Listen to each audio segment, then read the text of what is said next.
حضرت شمویل علیہ السلام کو اللہ تعالیٰ نے نبوت عطا فرمائی، اور جب حضرت شمویل علیہ السلام اللہ کے نبی ہوئے، بنی اسرائیل والوں کو یقین آیا کہ اللہ نے الحمدللہ ہمیں ایک نبی کے جھنڈے تلے جمع کر دیا ہے، تو پھر انہوں نے کہا کہ آپ ہمارے سامنے ایک بادشاہ بھی مقرر کریں تاکہ ہم اس کی سرپرستی میں جہاد کریں۔ جب انہوں نے یہ بات کی تو اللہ تبارک و تعالیٰ نے حضرت شمویل علیہ السلام کے ذمے لگایا۔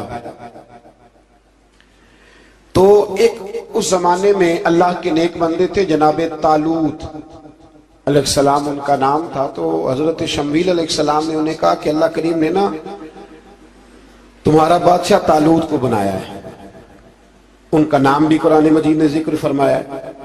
تو بنی اسرائیل کے لوگ کہنے لگے یہ تو غریب آدمی ہے، وہ بکریاں چرایا کرتے تھے، لیکن علم میں بڑے پختہ تھے، وجود میں بڑے طاقتور تھے۔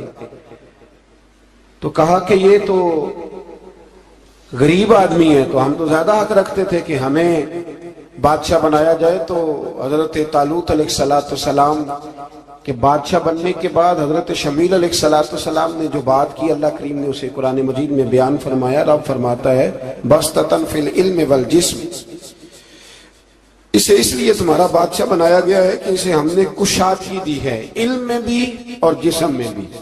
بڑے ماشاءاللہ موٹے تازے تھے، وجود بڑا طاقتور تھا۔ کچھ موٹے تازے ہوتے ہیں پر طاقتور نہیں ہوتے، موٹے تازے بھی تھے اور طاقتور بھی تھے۔ فرمایا کہ وجود میں بھی طاقت ہے اور علم میں بھی اللہ نے انہیں وسعت عطا فرمائی۔ تو بنی اسرائیل والے کہنے لگے جی نہیں جی کوئی بندہ اور آ جائے، یہ ہمارا بہت بڑا مسئلہ ہے نا جی، ہر ایک کی مرضی کی نہ تو بات ہو سکتی ہے اور نہ ہر بندہ ہر ایک کی مرضی پر پورا۔ کہنے لگے نہیں جی کوئی اور ہونا چاہیے تھا، ہمیں کیسے پتہ چلے گا کہ اللہ نے مقرر کیا ہے؟ بڑی خاص بات ہے، اس کو سمجھیے گا، یہ سارا مضمون آپ کو ملے گا اسی پارے کے آخر میں آپ پڑھیں گے نا جی، تو یہ سارا مضمون آپ کو ملے گا، اور آپ اگر سرسری نظر سے بھی اس کا مطالعہ کریں گے نا جا کے قرآن شریف کھول کے 15ویں سے 16ویں رکوع میں، آپ خوش ہوں گے کہ آپ کتنے اچھے نظریے اور عقیدے کے ماننے والے ہیں۔ تو جب کہا نا کہ طالوت کو ہمارا بادشاہ بنایا گیا تو دلیل کیا ہے؟ تو قرآن کہتا ہے کہ حضرت شمویل علیہ السلام نے فرمایا کہ تمہارا ایک تابوت تھا، ایک صندوق تھا تمہارے پاس، وہ صندوق تمہارا قوم عمال کا اٹھا کے لے گئی تھی۔ ان کے بادشاہ ہونے کی دلیل یہ ہے کہ اللہ تمہارا وہ صندوق تمہیں واپس کر دے گا، وہ تمہارا صندوق تمہیں واپس کر دے گا۔ وہ صندوق میں کیا ہے؟ وہ حضرت آدم جنت سے ساتھ لے کے آئے تھے، اس میں تھا کیا؟ تو قرآن مجید کہتا ہے کہ اس کے اندر نا حضرت ہارون علیہ السلام اور حضرت موسیٰ علیہ السلام کے تبرکات تھے۔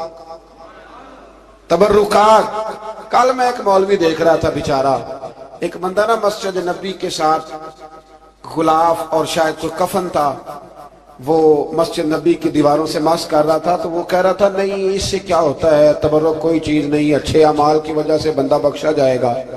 میں نے کہا تو مجھے ملے تو میں تجھے بخاری کھول کے دکھاؤں کہ حضرت عبد الرحمن ابن عوف جنہیں حضور نے قطعی جنتی کہا، حضور کے وجود پر کرتا دیکھ کے کہنے لگے حضور بڑا ہی سونا لگ رہا ہے، تو فرمایا تجھے چاہیے حضور مل جائے تو کیا ہی بات ہے۔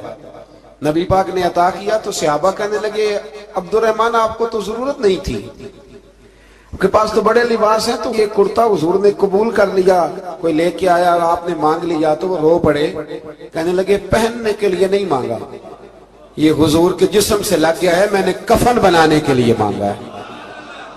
تو کہتا ہے حضور کے تبرک میں خیر کوئی نہیں۔ اور آپ یقین کریں ان لوگوں پہ حیرانگی ہے، ہم نے بھی مرنا ہے نا جی، بڑی جلدی قبر میں جانا ہے، وقت کا کچھ پتہ نہیں، لیکن اتنے اندھے ہو کر لوگ چیزوں کو دیکھتے ہیں اور اس تیزی کے ساتھ گمراہی پھیلاتے ہیں۔ مجھے باقاعدہ کسی نے ویڈیو بھیجی اور کہنے لگا جی دیکھیں کتنی اچھی بات کر رہا ہے، لوگوں کو سمجھائیں۔ تو میں نے کہا نہیں، اس کو سمجھانے کی ضرورت ہے، اور میں نے اس کو دیکھا ہے، وہ جو لال رومال والا میں نے دیکھا ہے، وہ ڈھونڈ ڈھونڈ کے جاہلوں کو پکڑتا ہے، تلاش کرتا ہے، اور اگر کوئی مل جائے بات بتانے والا تو پھر وہ خود پکڑا جاتا ہے، اور کئی دفعہ پکڑا گیا تو نکل گیا ہے۔ اللہ تعالی ہمیں سمجھنے کی توفیق دے، ہم سیانے ہو جائیں تو یہ دور دور تک نظر نہیں آئیں گے انشاءاللہ۔